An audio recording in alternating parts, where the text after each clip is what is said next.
Pak Ruswandi Ya, ingin menanyakan perihal dengar-dengar nih katanya melaporkan Pak Hasim ya yang diketahui adalah salah satu wartawan di media Cakra Bangsa dan pemilik perusahaan. Kalau boleh tahu perihal apa Pak Rus? baik. Jadi selamat sore semuanya, teman-teman wartawan.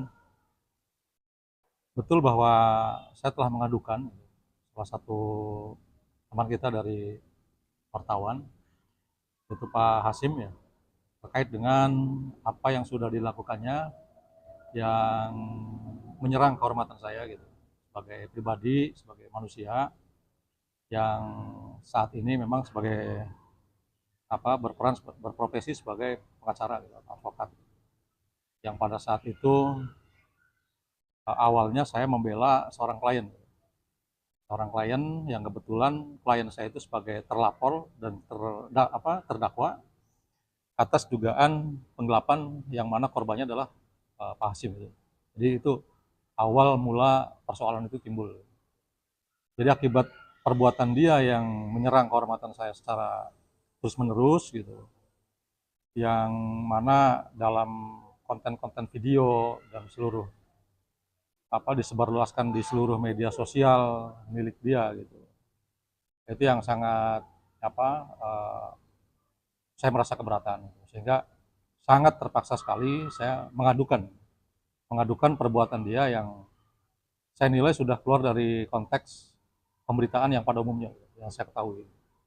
Tapi untuk laporan atau pengaduannya tuh mengadukan tentang pasal berapa?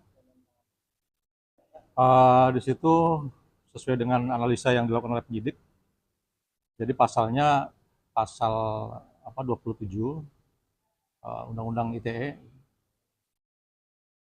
tentang pencemaran ayat 2. Nah, terus juga kan berdasarkan keterangan dari penyidik yang pernah wawancarai bahwasannya apa yang disebarkan oleh Pak Hasim ini bukan produk jurnalis Pak, seperti itu. Iya, Tanggapannya Pak? jadi saya sendiri bukan sebagai bagian daripada jurnalis ya, artinya tapi saya sedikit belajar tentang ketentuan peraturan perundang-undangan gitu.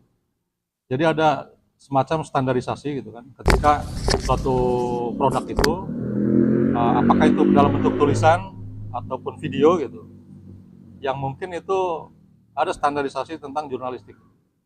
Jadi standar-standar jurnalismenya ada, nah, namun dari apa yang sudah dilakukan oleh Pak Hasim ini, saya merasa sudah menyimpang dari kaidah-kaidah itu, dari norma-norma kejurnalistikan, sehingga dengan sangat berat hati saya mengadukan apa yang menjadi narasi pada konten videonya. Itu bukan atas unsur like and dislike ya Pak ya? Tidak, tidak ada. Saya dengan Pak Hasim kebetulan baru kenal. Jadi tidak ada latar belakang bahwa saya ada perasaan apa ke Pak Hasim, nggak ada. Semata setelah dia melakukan perbuatan. Setelah dia melakukan apa yang sudah dilakukan, menyerang kehormatan saya, memfitnah saya dalam narasi konten videonya, itulah yang menjadi dasar saya untuk mengadukan yang bersangkutan. Langkah-langkah polisi sendiri seperti apa? Sampai hari ini sudah naik ke tahap penyidikan ya. Jadi penyidik sudah melakukan gelar perkara terkait dengan pengaduan saya, karena awalnya adalah pengaduan karena undang-undang penghinaan atau penyerangan kehormatan terhadap individu itu kan pengaduan sifatnya. Jadi polisi sudah melakukan penyelidikan sejak bulan Maret tahun 2024 sampai bulan kemarin sudah naik sidik, sudah gelar perkara bahwa adanya unsur pidana di dalam peristiwa itu, sehingga dinyatakan oleh peserta gelar perkara di Polres Indramayu sudah layak untuk naik sidik penyidikan. Tapi pihak kepolisian sudah konfirmasi ke Dewan Pers Pak ya untuk menentukan itu produk jurnalis atau bukan. Kira-kira Ya, ya, saya rasa penyidik sudah sangat hati-hati ya dalam menentukan langkah penyelidikannya gitu.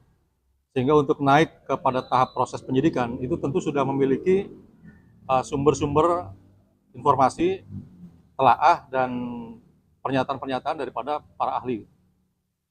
Ada beberapa ahli yang sudah diminta keterangan oleh kepolisian dan sudah menjadi bekal penyidik untuk melanjutkan ke tahap penyidikan. Saya rasa sudah. Hasil akhir dari laporan ini inginnya seperti apa harapan Pak?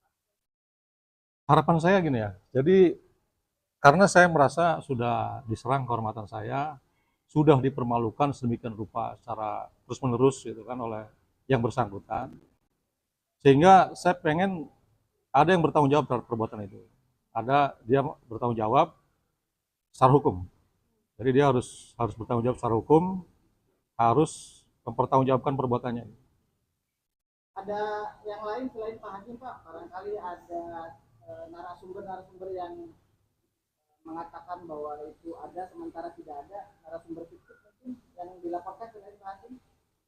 Jadi saya hanya melaporkan apa yang saya terima waktu itu. Saya menerima waktu itu dari teman saya saksi gitu kan, yang jadikan saksi itu dari saudara Hasim. Gitu. Jadi yang saya laporkan adalah dari sumber dari mana video itu berasal. Jadi saya tidak menyebut secara rinci itu berasal dari mana. Ya biar nanti keterangan Pak Hasim sendiri yang bercerita ke penyidik, yang menjelaskan ke penyidik. Gitu.